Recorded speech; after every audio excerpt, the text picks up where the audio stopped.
Welcome to টিচিয়ার YouTube channel. আজকের ভিডিওটি গুরুত্বপূর্ণ হতে চলেছে, কেননা আজকে আমরা আলোচনা করব পশ্চিমবঙ্গের বিধানসভার যে বাদল অধিবেশন চলছে তার বিভিন্ন বিষয় নিয়ে, এবং স্পেশালি আগামী 22শে জুন যে বাজেট অধিবেশন হবে তাতে কি কি বিষয় আলোচনা হতে পারে বা কি কি প্রত্যাশা আমাদের পূরণ হতে পারে, এই সংক্রান্ত বিভিন্ন বিষয় নিয়ে বিস্তারিত আলোচনা করছি। তাই আপনারা যারা যারা ভিডিওটি দেখছেন আপনারা স্কিপ না করে একদম শেষ পর্যন্ত দেখবেন, কেননা শেষ পর্যন্ত দেখলেই আপনার এই বিষয়টি সম্পর্কে একটা স্বচ্ছ ধারণা আসতে পারে। 22শে জুন পেশ হতে চলা পশ্চিমবঙ্গের নতুন সরকারের প্রথম বাজেট অধিবেশন অত্যন্ত তাৎপর্যপূর্ণ।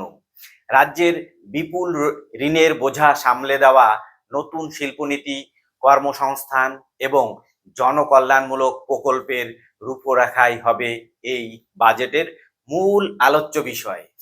পশ্চিমবঙ্গের রাজ্য রাজনীতি ও অর্থনীতির এক মহেন্দ্রক্ষণ, এক ঐতিহাসিক মুহূর্ত। দীর্ঘ রাজনৈতিক পালাবদলের পর নতুন সরকারের প্রথম পূর্ণাঙ্গ বাজেট হতে চলেছে 22শে জুন।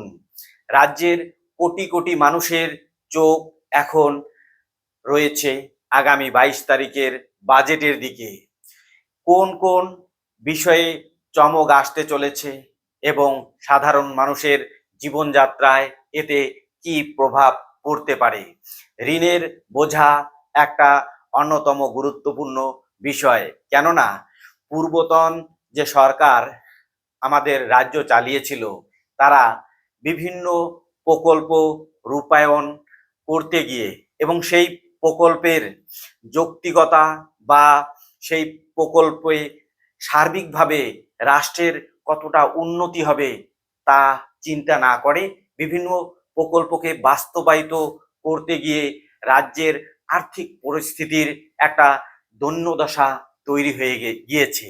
এই দৈন্যদশাকে ওভারকাম করে আবার সুস্থ অর্থনীতিকে ফিরিয়ে আনা কিন্তু একটা চ্যালেঞ্জের বিষয়, তাই তো? জানা যাচ্ছে অর্থমন্ত্রী স্বপন দাশগুপ্ত এই আর্থিক সংকট থেকে রাজ্যকে মুক্ত করার জন্য একটি ব্লুপ্রিন্ট তৈরি করেছে। বাজেটের আর্থিক শৃঙ্খলা ফেরানোর পাশাপাশি পরিকাঠামো উন্নয়নের উপর বিশেষ জোর দেওয়া হতে পারে। রাজ্যের কর্মসংস্থান বাড়াতে নতুন শিল্পনীতি, সিঙ্গেল উইন্ডো ক্লিয়ারেন্স সিস্টেম, সহজ জমি অধিগ্রহণ পরিকল্পনা এবং বিনিয়োগকারীদের জন্য বিশেষ প্রণোদনা এই বাজেটের আকর্ষণ হতে পারে।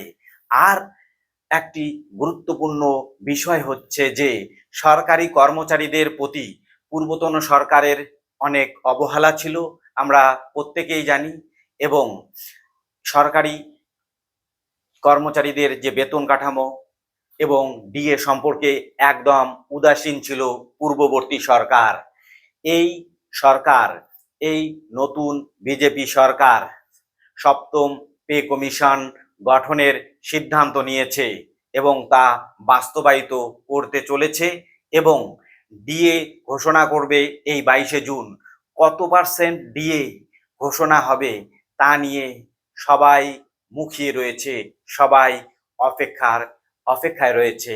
আশা করি এই 22শে জুন ভালো ভালো পরিমাণে দিয়ে দেবে এই প্রত্যাশা রাখছি, এবং আপনাদের আশা করি প্রত্যাশা পূরণ হবে। তার পাশাপাশি বর্তমানে বিভিন্ন যে জনকল্যাণকামী প্রকল্প চালু হয়েছে, যেমন অন্নপূর্ণা যোজনায় মহিলাদের জন্য 3000 টাকা বরাদ্দ করা হয়েছে, এবং সরকারি বাসে মহিলাদের জন্য ফ্রি যাতায়াতের ব্যবস্থা করা হয়েছে। এগুলো নিয়েই কি করা হবে, এই বাজেটে আর্থিক বরাদ্দ ধার্য করা হবে। কেননা এই বাজেট মানে কি, যে সরকার এই পশ্চিমবঙ্গ রাজ্যকে কিভাবে আর্থিক দিক থেকে সুস্থতা বজায় রেখে কিভাবে চালানো যেতে পারে, তাই কিন্তু এই বাজেটের আলোচনার বিষয়। তাহলে সত্যি কি এক ঐতিহাসিক মুহূর্তে আমরা সাক্ষী হতে চলেছি? সত্যি কি ঋণমুক্ত বাংলা গড়তে চলেছে নবনিযুক্ত আমাদের রাজ্য সরকার? আপনার এ ব্যাপারে যদি কোনো মতামত থাকে, বা রাজ্য সরকারকে কোন বিষয়টির উপর জোর দিতে হবে আর্থিকভাবে আমাদের রাজ্যকে আরো শক্তিশালী করার জন্য, এ ব্যাপারে যদি আপনার কোনো মতামত থাকে অবশ্যই আপনি কমেন্ট করে জানাবেন। আর আমাদের টিচিয়ার ইউটিউব চ্যানেলের ভিডিওগুলো যদি ভালো লাগে তাহলে লাইক করবেন, কমেন্ট করবেন এবং বন্ধুদের সঙ্গে শেয়ার করবেন। এবং যদি কেউ নতুন হয়ে থাকেন তাহলে চ্যানেলটিকে অবশ্যই সাবস্ক্রাইব করতে ভুলবেন না। আপনাদের সকলকে জানাই এই বাজেটের আগাম শুভেচ্ছা। সকলকে জানাই ধন্যবাদ।